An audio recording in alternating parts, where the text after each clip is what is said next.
Selamat pagi, siang, sore, dan malam. Terima kasih telah bergabung dengan channel Ar-Rahman. Jangan lupa dukungannya untuk kelangsungan channel kami dengan cara like, subscribe, dan nyalakan tombol notifikasinya agar tidak ketinggalan video-video kami selanjutnya. Bismillahirrahmanirrahim. Assalamualaikum warahmatullahi ta'ala wabarakatuh. Pada kesempatan kali ini saya ingin bercerita. Saya perkirakan sekitar tahun 92 pertengahan. Waktu itu saya berpikir untuk lebih jauh lagi mendalami dan mengerti tentang adat istiadat ataupun kebiasaan para leluhur, khususnya di tanah Sunda ini. Dari pemikiran itu muncul sebuah keinginan yang mendorong saya untuk pergi ke ujung kulon. Waktu itu ya, saya pun tidak mengerti apa yang harus saya cari. Bukunya seperti apa saya pun tidak tahu. Saya hanya ingin dapatkan penjelasan ataupun gambaran buku apa kira-kira yang pas buat saya pelajari. Jadi singkat ceritanya seperti ini. Saya datang ke toko buku, lalu menanyakan buku yang berisi cerita tentang adat istiadat ataupun kebiasaan orang Sunda.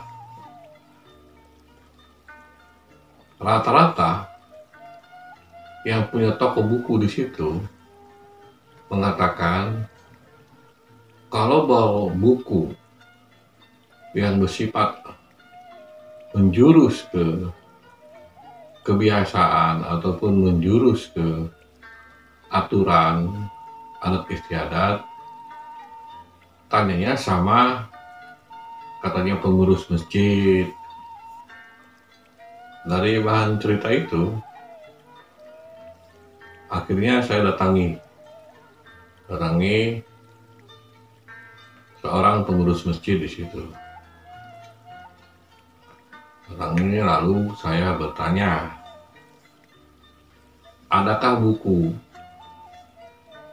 yang bercerita tentang adat istiadat ataupun kebiasaan orang Sunda? Waktu itu kebetulan saya dapatkan informasi dari pengurus masjid itu bahwa orang Sunda adat istiadat kebiasaannya itu tertuang dalam buku Parukunan Sunda. Dapat saya informasi. Berarti yang harus saya cari adalah buku Parukunan Sunda.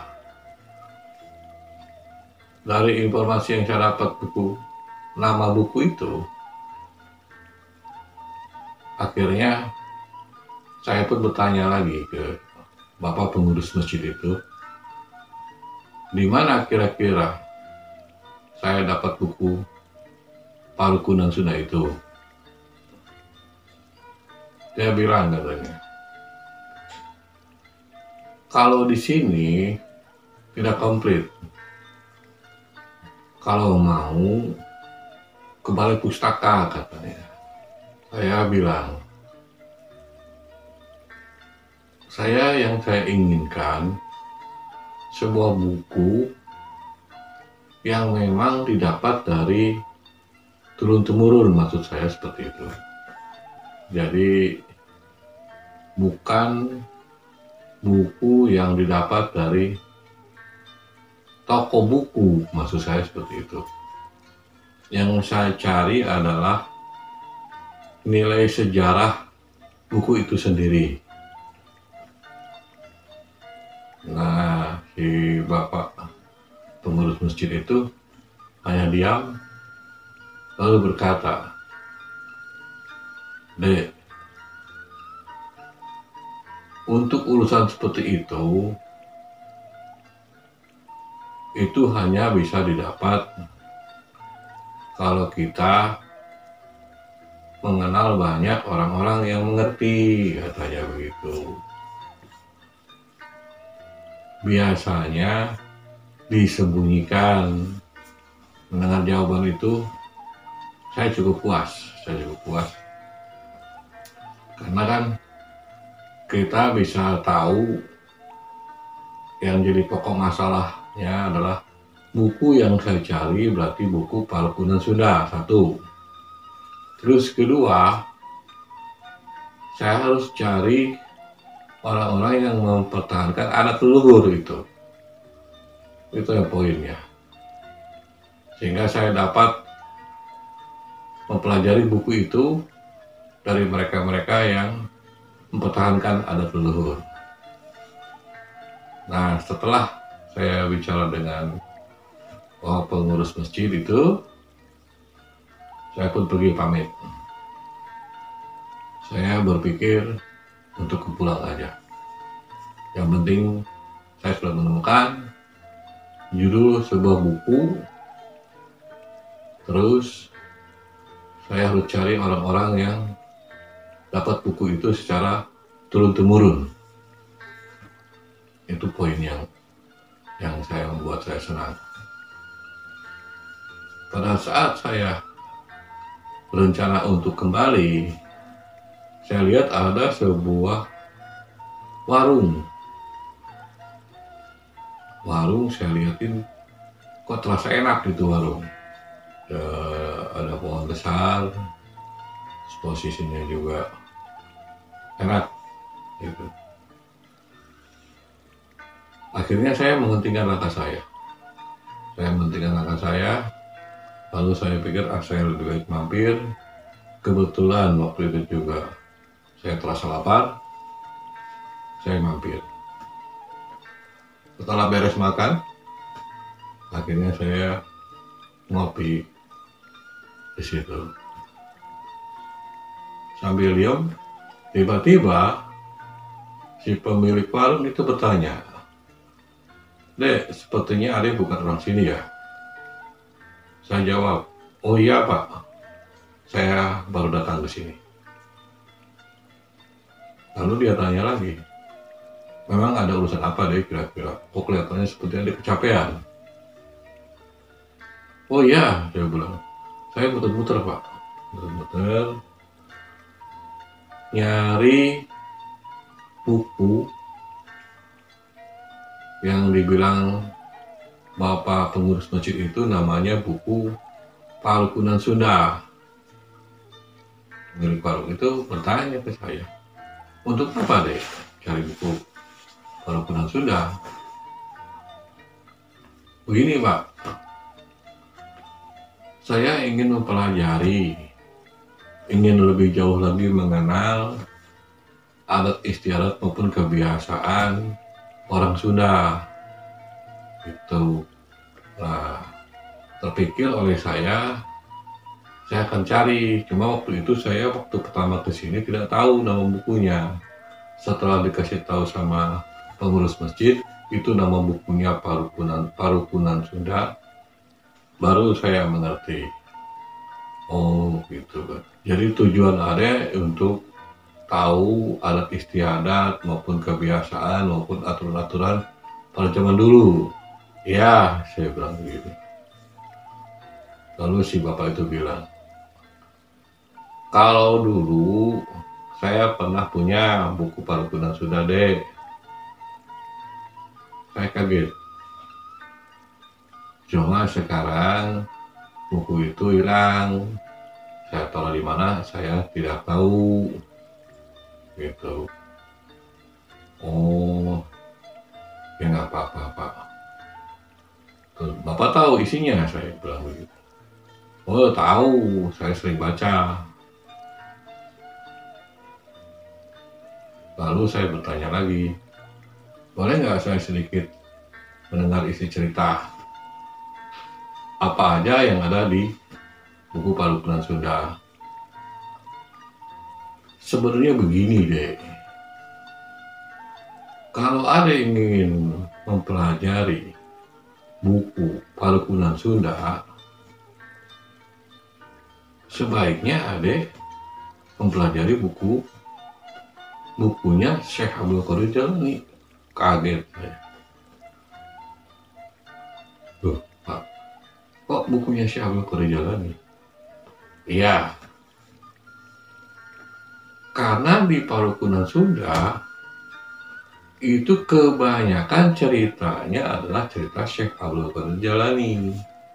Kok saya bingung nih Pak, buku Palukunan Sunda tapi ceritanya tentang banyakan Syekh Abdul Qadir Jalani, itu gimana maksudnya nih Pak? Saya bilang begitu. Yang pernah saya tahu, kata si bapak itu, misalnya aturan disunat di bawah umur 5 tahun, paling besar tuh 5 tahun atau 6 tahun. Itu menurut Syekh Abdul Qadir Jalani. Misalnya pengurusan tentang kelahiran, itu menurut Syekh Abdul Qadir Jalani. Jadi kalau adik mau tahu percis tentang buku Palukunan Sunda, adik nggak usah pusing, pelajari aja bukunya Syekh Abdul Qadir Jalani. Nanti ketemu tuh aturan-aturannya seperti apa. Kaget saya. Ternyata buku Palukunan Sunda itu menginduk kepada kebiasaan-kebiasaan ataupun teori-teorinya Syekh Abdul Qadir Jalani. Tapi si bapak itu menambahkan, itu menurut saya loh dek, saya tidak tahu kalau menurut orang lain.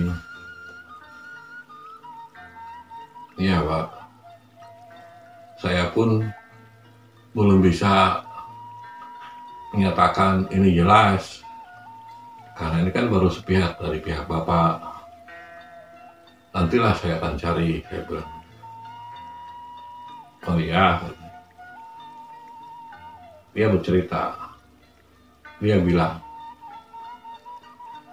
Dek, katanya, ini ada pepatah, ini ada pesan dari kakek-kakek saya sebelumnya. Pesannya seperti ini, Dek. Tolong diingat baik-baik. Oh iya Pak, saya bilang. Maksud Bapak begini, Dek. Barang siapa ingat akan budayanya sendiri, sama dengan dia ingat akan leluhurnya.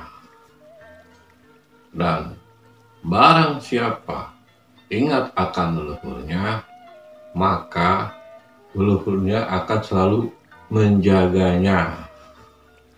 Saya langsung diam dan saya ingat ada baik buku seperti itu. Merasa saya sudah cukup, sudah mulai sore waktu itu, saya mengambil inisiatif untuk permisi. Pada saat saya mau bayar, yang punya warung bilang, jangan. Saya bingung. Kenapa Pak? Saya nggak boleh bayar.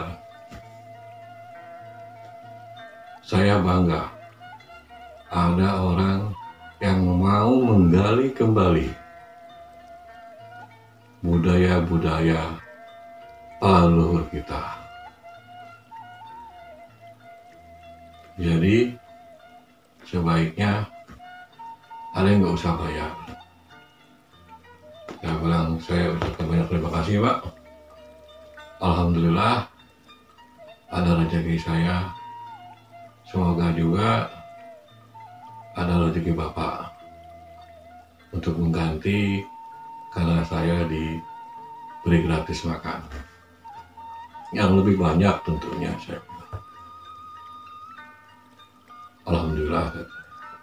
Terima kasih Pak, saya permisi, saya langsung pulang. Dari situ saya kembali. Dari perjalanan ini saya bisa berkesimpulan ada makna yang sangat dalam di sini. Kita bisa menjadi orang lain, tapi kita sulit menjadi diri kita. Makanya mudah-mudahan dengan cerita ini kita kembali kepada diri kita, kembali kepada adat istiadat kita, kembali kepada dari mana kita datangnya. Kesimpulannya itu adalah barang siapa ingat akan budayanya sendiri, maka dia ingat akan para leluhurnya. Barang siapa ingat akan para leluhurnya, maka para leluhurnya akan selalu menjaganya. Saya rasa cukup ceritanya. Apabila ada perkataan saya yang salah, saya mohon maaf lahir batin dunia akhirat. Semoga cerita ini bisa bermanfaat untuk diri saya, juga untuk orang lain. Terima kasih. Assalamualaikum warahmatullahi taala wabarakatuh.